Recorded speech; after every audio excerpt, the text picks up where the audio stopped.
Fools will resign, wise players will accept a draw, but only a true genius can find the incredible win that white has.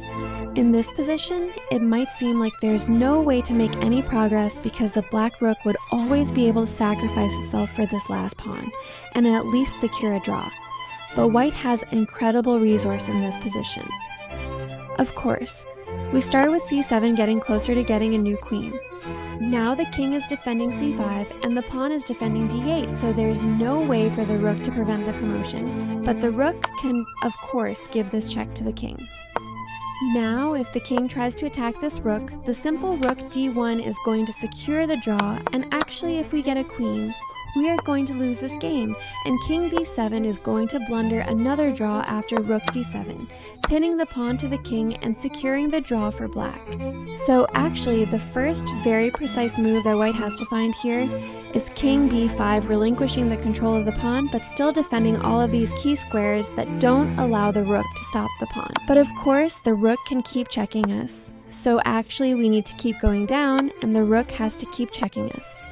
We go down and the rook checks us, but now the situation has changed. The king can actually go to c2 because the rook is bound to the limits of the chessboard and it cannot create the skewer threat anymore.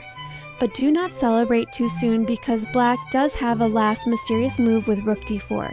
This sets up an incredible trap because if we now try to get a queen, this is actually a blunder after the incredible and brilliant rook c4 attacking the king and the queen, forcing the queen to take and actually stalemating by force. So believe it or not, the only way for white to win this position is to get a rook now. Of course, the stalemate and trap doesn't work anymore and we are creating a checkmate threat. And some of you might think, well, but this doesn't make any sense. The rook can just block the checkmate threat and now this is a draw. We both have one rook left. You would be mistaken because actually after king b3, we are attacking the rook and creating a new checkmate that cannot be stopped in any way, which means that black will have to give us the rook and lose the game like this. If you love incredible chess, follow me for more.